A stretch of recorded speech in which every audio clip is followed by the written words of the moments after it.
नमस्कार दोस्तों, मैं दीपक शर्मा सभी का स्वागत करता हूं हमारे चैनल दीपक शर्मा कॉन्सेप्ट में। अगर अभी तक आप लोगों ने हमारे चैनल को सब्सक्राइब नहीं किया तो कर लीजिए, ये बिल्कुल फ्री है, इसका कोई पैसा नहीं कटता। इसके करने से मैं जितने भी वीडियो आएंगे वो सब वीडियो आप सबसे पहले आसानी से देख पाओगे। और दोस्तों, आप सभी को पता चल ही चुका होगा कि हरियाणा पुलिस की भर्ती आ चुकी है और यही मौका है जिससे हम कुछ सक्सेस हासिल कर सकते हैं। और HSSC के एग्जाम में जीके का बहुत ही ज्यादा महत्व है और मैं गारंटी देता हूँ कि जीके में मैं आपका 1 नंबर भी नहीं कटने दूंगा। आप सब जानते हैं कि 1 नवंबर 1966 को हमारे हरियाणा प्रदेश का गठन हुआ। और जब हरियाणा का गठन हुआ तो उस समय सर्वप्रथम हरियाणा प्रदेश में जिलों की संख्या कितनी थी? 7 है। अब ये बात तो सब बता देंगे कि जब हरियाणा बना तो उस समय जिलों की संख्या कितनी थी? 7 है। अब बात यहाँ पर यह आती है कि उन जिलों का नाम कौन बताएगा जिनका गठन 1 नवंबर 1966 को किया गया।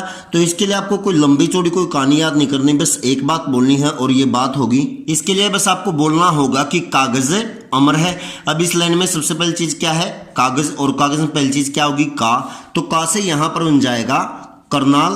का के बाद आएगा गय, तो गय से यहां पर बनेगा गुरुग्राम। उसके बाद आएगा जय, जय से यहां पर बन जाएगा जींद। जय के बाद आएगा ए से यहां पर बन जाएगा अंबाला जिला। उसके बाद है मैं से यहां पर बनेगा महेंद्रगढ़ जिला। मैं शॉर्ट फॉर्म में लिख रहा हूं, अगर आप पूरा लिखेगा। उसके बाद है रे से यहां पर बनेगा रोहतक और अंतिम नाम यहां पर आता है से यहां पर बन जाएगा हिसार। तो हरियाणा प्रदेश के 7 वो जिले जिनका गठन सर्वप्रथम 1 नवंबर 1966 को किया गया। तो जिले कौन कौन से होंगे? आपको ये सब तो नाम याद नहीं करने, बस आपको बोलना है कि कागज अमर है। ऑटोमेटिकली आपको का से करनाल, गय से गुरुग्राम, जय से जींद, ए से अंबाला, मैं से महेंद्रगढ़, रे से रोहतक और है से हिसार याद हो जाएगा। अभी हम हरियाणा जीके को टोटली जिलों के अकॉर्डिंग करेंगे। अभी हमारे हरियाणा प्रदेश में 22 जिले हैं, 22 के 22 जिलों को हम टोटली कवर करेंगे। और सबसे पहले हम बात करने वाले हैं हरियाणा प्रदेश के करनाल जिले की। अब ये बात तो आप सब जान चुके हो कि 1 नवंबर 1966 को हरियाणा प्रदेश का नया जिला बनाया गया और ये जिला कौन सा होगा? करनाल। अब देखिएगा, अगर हम किसी भी वस्तु का किसी भी चीज का नाम रखते हैं तो नाम रखने के पीछे एक बहुत बड़ा रीजन होता है। और अभी हम किस जिले के बारे में बात कर रहे हैं? करनाल जिले के बारे में। तो सबसे पहले तो आपको यह पता होना चाहिए कि करनाल जिले का नाम करनाल क्यों पड़ा।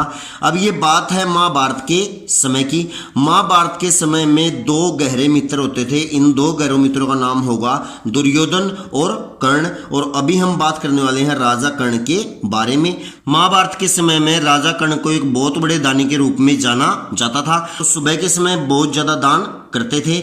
और यहाँ पर एक तालाब होता था करनाल वाले क्षेत्र में प्राचीन समय में, और सुबह के समय तालाब के किनारे ये दान करते थे। तो सभी लोग यहाँ पर आके इनसे दान लेके जाते थे। तो ये जो तालाब था इन्हीं के नाम पर इनका नाम पड़ा। और ये नाम पड़ते पड़ते इसका नाम क्या हो गया? कर्ण तालाब। और कर्ण तालाब के किनारे लोग वहां पर बसने लगे और बसते बसते लोगों ने यहाँ पर इस तालाब को एक नया नाम दे दिया गया और ये नया नाम दिया गया कर्ण झील। अब वास्तविकता तो ये है कि जो करनाल का नाम पड़ा है वो राजा कर्ण के नाम पर नहीं बल्कि किसके नाम पर पड़ा है?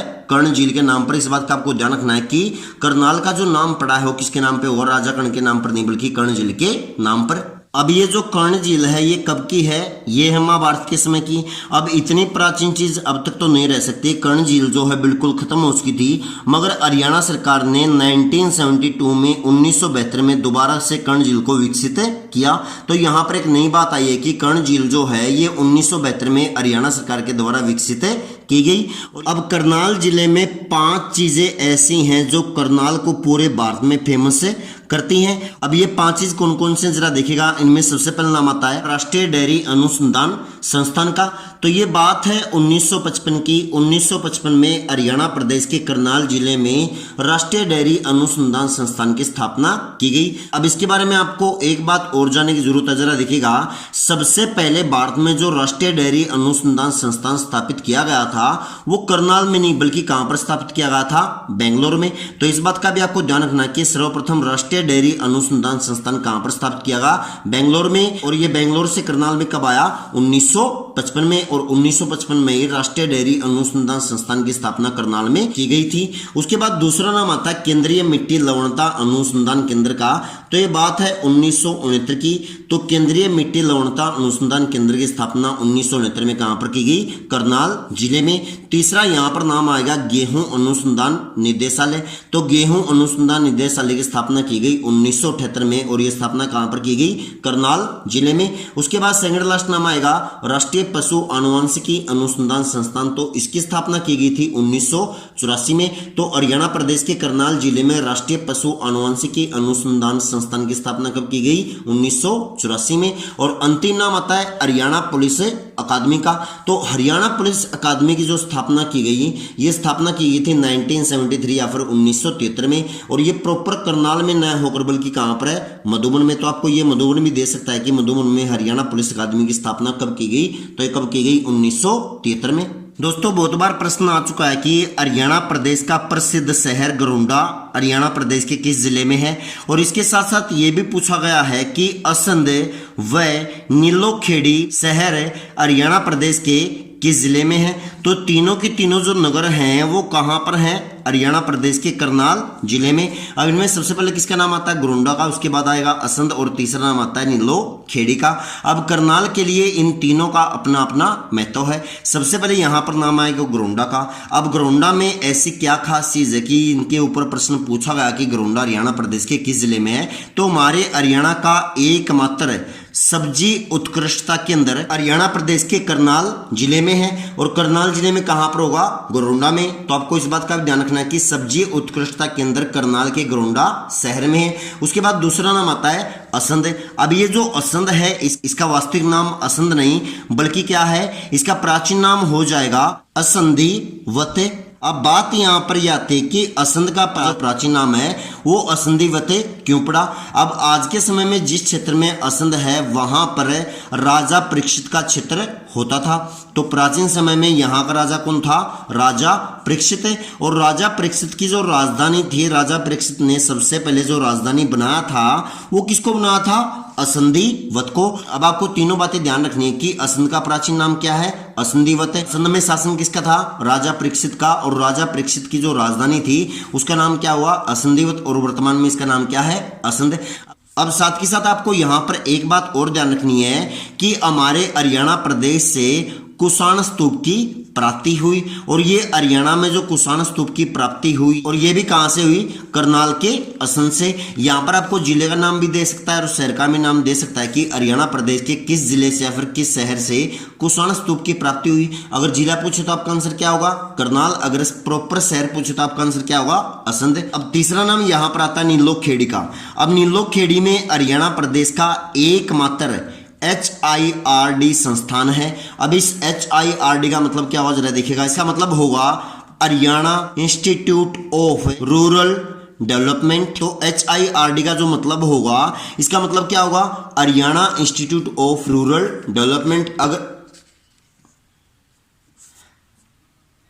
अगर आप इसको हिंदी में बोलना चाहो तो इसको बोल सकते हो हरियाणा ग्रामीण विकास संस्थान। अभी हम बात कर रहे थे करनाल के तीन प्रसिद्ध शहरों की। इनमें सबसे पहला नाम आया था गरुंडा का। गरुंडा में है सब्जी उत्कृष्टता केंद्र। दूसरा नाम आया था असंध का। असंध का प्राचीन नाम होगा असंधिवत, जो राजा परीक्षित की राजधानी थी, और करनाल के असंध से ही कुषाण स्तूप की प्राप्ति हुई। अंतिम नाम यहाँ पर आता है नीलोखेड़ी का। नीलोखेड़ी में क्या है? HIRD या फिर Haryana institute of rural development. अगर हिंदी में बोलना चाहो तो आप बोल सकते हो हरियाणा ग्रामीण विकास संस्थान। देखिएगा, जो हरियाणा प्रदेश का करनाल जिला है इसको दो निकनेम मिले हुए हैं। अब ये दो निकनेम कौन कौन से जरा देखिएगा। इनमें सबसे पहला नाम आता है the shoes city of Haryana. तो हरियाणा की जूता नगरी या फिर शूज सिटी कौन सी है?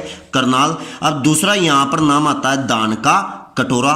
तो दान का कटोरा जो है वो हरियाणा प्रदेश का कौन सा जिला है? करनाल जिला।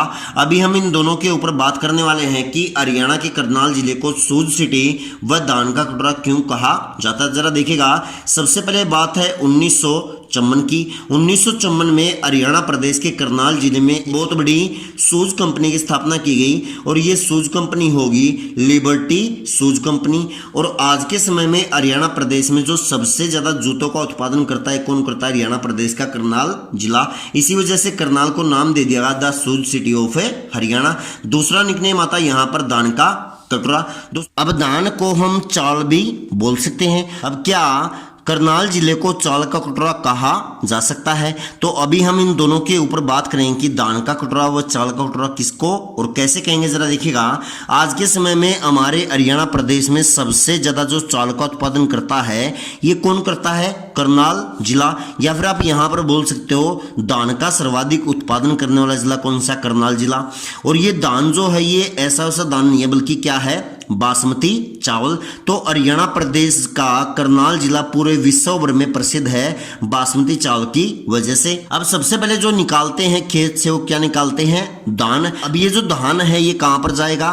कंपनी में या फिर मिल में। अब मिल में जाने के बाद ये क्या बनेगा? चावल। अब चावल की या फिर धान के जो सबसे ज्यादा मिल है ये कहां पर है? हरियाणा प्रदेश के सोनीपत जिले में। अब यहां पर आपको दो चीजों का ध्यान रखना है। अब ये दो चीज कौन कौन सी हैं? एक होगा धान और एक होगा चावल। अब ये चावल कब बनता है? चावल बनता है जब धान मिल में चला जाता है। और धान कब कहलाएगा? जब तक वो खेत में रहेगा। तो धान का सर्वाधिक उत्पादन करने वाला जिला कौन सा है? करनाल। और चावल का जो सबसे ज्यादा उत्पादन होता है या फिर चावल मिल में जाने के बाद कहां पर बनता है? सोनीपत में। इसी वजह से धान का कटोरा किसको कहा जाता है? करनाल जिले को। और चावल का कटोरा किसको कहा जाएगा? सोनीपत जिले को। अब बात यहां पर यह आती है कि आपका आंसर कौन सा होगा। देखिएगा डिपेंड करेगा ऑप्शंस के ऊपर।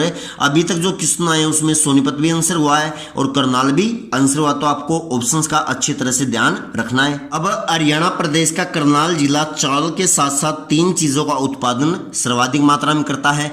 अब ये तीन चीज कौन कौन सी हैं जरा देखिएगा। हरियाणा प्रदेश का कौन सा जिला आम व अमरूद व लहसुन का सर्वाधिक उत्पादन करता है?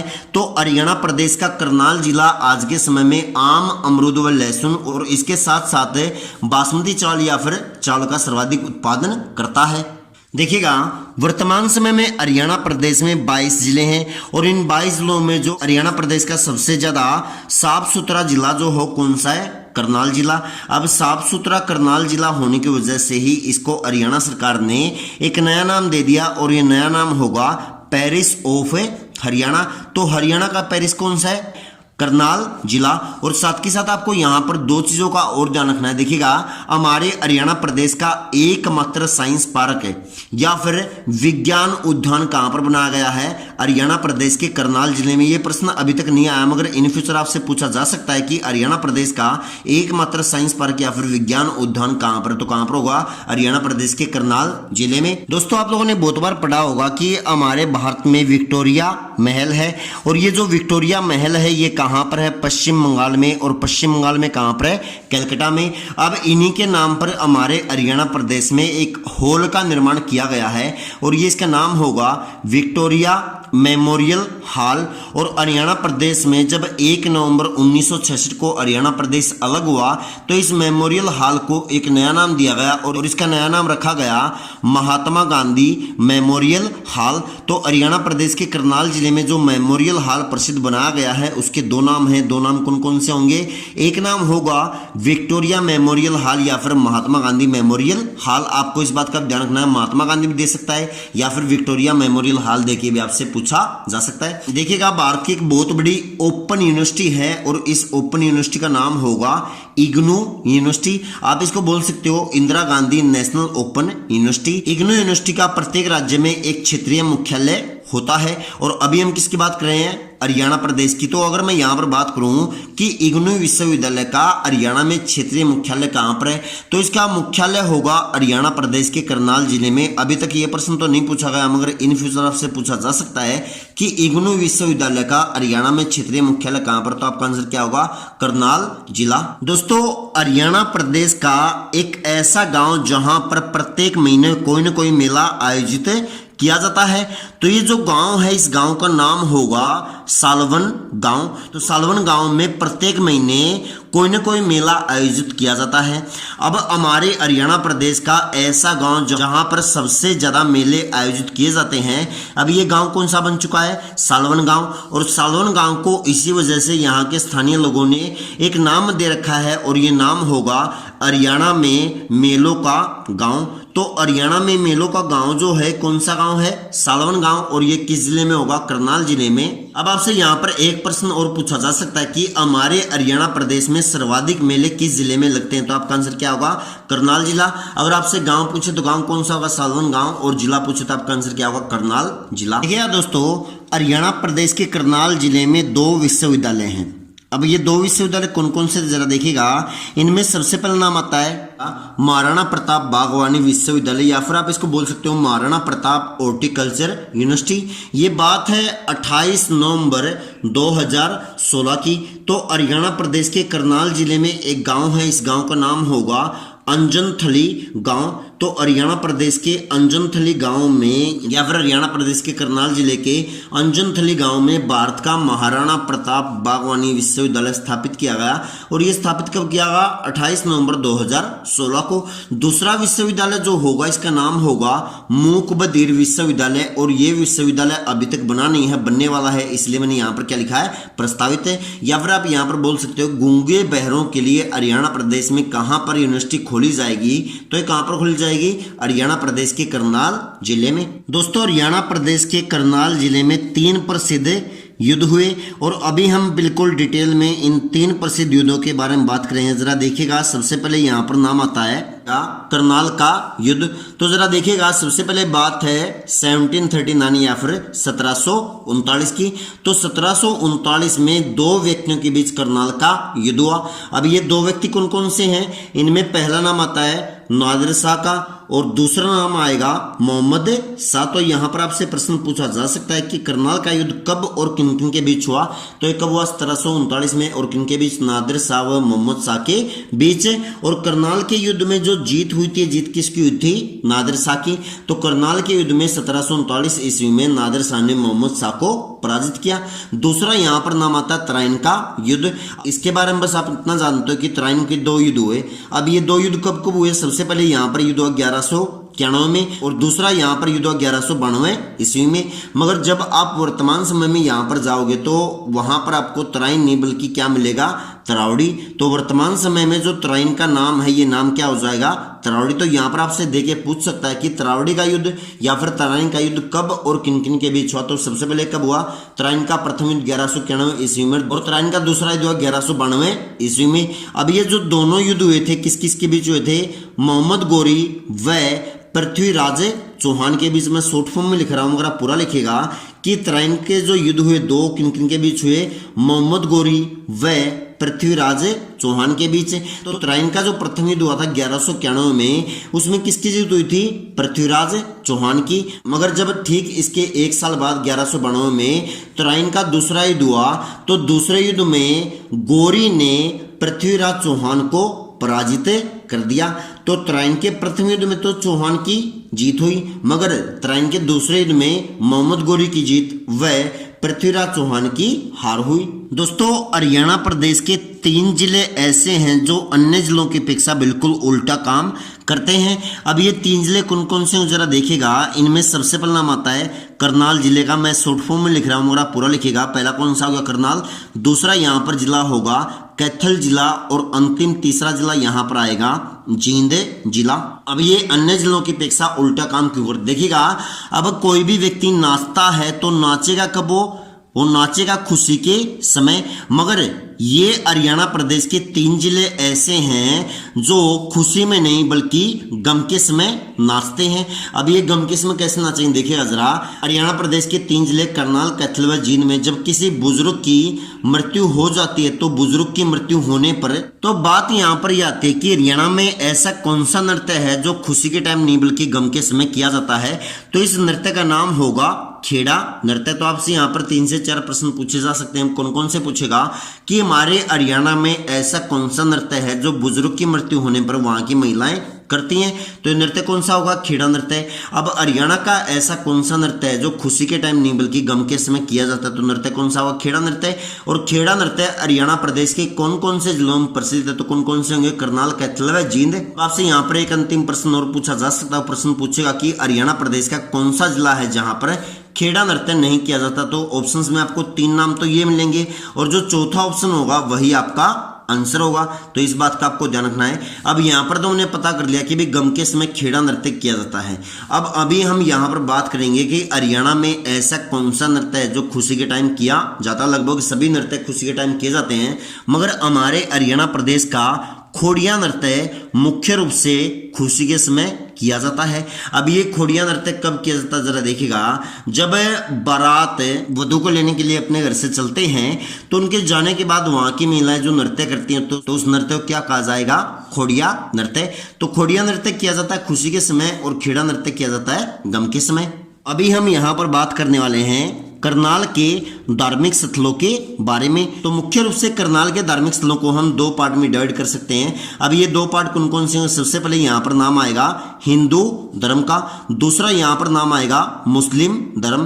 तो मुख्य रूप से करनाल जिले में मकबरे, मस्जिद व मंदिर हैं। और अभी हम इन तीनों के ऊपर बात करने वाले। सबसे पहले यहाँ पर नाम आता है अदिति मंदिर का। ये प्रश्न बहुत बार आ चुका है कि अदिति का मंदिर हरियाणा प्रदेश के किस जिले में है? तो जिला पूछे तो आपका आंसर क्या होगा? करनाल जिला। और करनाल के एक प्रसिद्ध गांव, अब इस गांव का नाम होगा अमीन गांव। तो करनाल के अमीन गांव में प्रसिद्ध अदिति देवी का मंदिर है। अब ऐसा माना जाता है कि जो अदिति देवी थी इन्होंने सूर्य को जन्म दिया था। तो सूर्य को जन्म देने से पहले अदिति देवी ने तपस्या की थी और तपस्या कहां पर की थी? अमीन गांव में। और इसी वजह से सूर्य के जन्म के बाद अदिति देवी के मंदिर का निर्माण कहां पर किया गया? करनाल के अमीन गांव में। इसके बाद यहां पर नाम आता है मुस्लिम धर्म का। मुस्लिम धर्म से संबंधित यहां पर 3 प्रमुख मस्जिद या फिर आप उनको बोल सकते हो मकबरे या फिर बोल सकते हो आप मजार। तो इन सब में पहला नाम आता है 5 पीरों की मजार। ये प्रश्न बहुत बार आ चुका है, तीनों में प्रश्न पूछा जा चुका है कि 5 पीरों की मजार कहां पर होगी? करनाल जिले में। मीरा साहब का मकबरा कहां पर होगा? करनाल जिले में। या फिर बू अली शाह कलंदर की मस्जिद कहां पर होगी? तो ये हो जाएगी करनाल जिले में। अब यहां पर आपको एक चीज का और ध्यान रखना है। करनाल जिले में 3 प्रसिद्ध धार्मिक मेले लगते हैं। अब ये 3 धार्मिक मेले कौन कौन से जरा देखिएगा। सबसे पहले यहां पर नाम आता है पांडु का मेला। वैसे देखा जाए तो पांडु का संबंध जो है मुख्य रूप से किससे है? कुरुक्षेत्र से। मगर पांडु के नाम से जो मेला लगता है पांडु का मेला ही कहां पर लगता है? हरियाणा प्रदेश के करनाल जिले में। उसके बाद यहां पर नाम आता है छड़ियों का मेला। तो छड़ियों के मेले के बारे में तो आप सब जानते हैं कि छड़ियों का जो मेला है वो गुगा नवमी के दिन लगता है।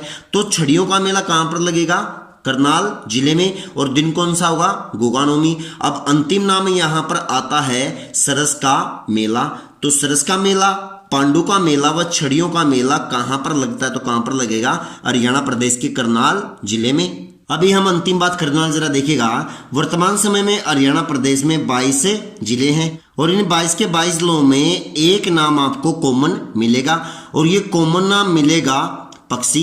अब ये कॉमन नाम कैसे जरा देखिएगा। हरियाणा प्रदेश में जितने भी पर्यटक स्थल हैं इन सभी पर्यटक स्थलों के जो नाम पड़े हैं वो किसके नाम पर पड़े हैं? पक्षियों के नाम पर। और अभी हम किसकी बात कर रहे हैं? करनाल जिले की। तो करनाल जिले में जो प्रसिद्ध पर्यटक स्थल है इस पर्यटक स्थल का नाम हो जाएगा ओएसिस पर्यटक स्थल। और ये जो ओएसिस पर्यटक स्थल है ये मुख्य रूप से करनाल जिले में न होकर बल्कि करनाल के उचाना में है। और वैसे देखा जाए तो उचाना भी अभी हरियाणा में 2 जगह पर है। अब ये 2 जगह पर कहां कहां पर होगा? एक तो हो गया अभी मैंने बताया करनाल में और दूसरा हो जाएगा जींद में।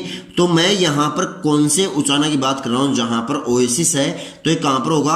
करनाल के उचाना में। और यहां पर एक प्रश्न और पूछा जा सकता है और ये पूछा भी गया है कि हरियाणा प्रदेश में जितने भी पर्यटक स्थल हैं उन सभी पर्यटक स्थलों के नाम किसके नाम पर पड़े हैं? पक्षियों के नाम पर। तो हम टोटली हरियाणा जीके को ऐसे ही 22 के 22 जिलों के अकॉर्डिंग टोटली कंप्लीट कर देंगे। तो दोस्तों ये था आज का टॉपिक। मुझे पूरा विश्वास है कि आपको मेरी वीडियो पसंद आई होगी। अगर आपकी कोई डाउट है या फिर आप मुझे कोई सजेशन देना चाहते हैं तो प्लीज कमेंट करके बताएं। उस डाउट का उसी समय सॉल्यूशन दिया जाएगा। तो चलिए दोस्तों हम मिलते हैं नेक्स्ट वीडियो में। तब तक के लिए जय हिंद, जय भारत, जय हरियाणा।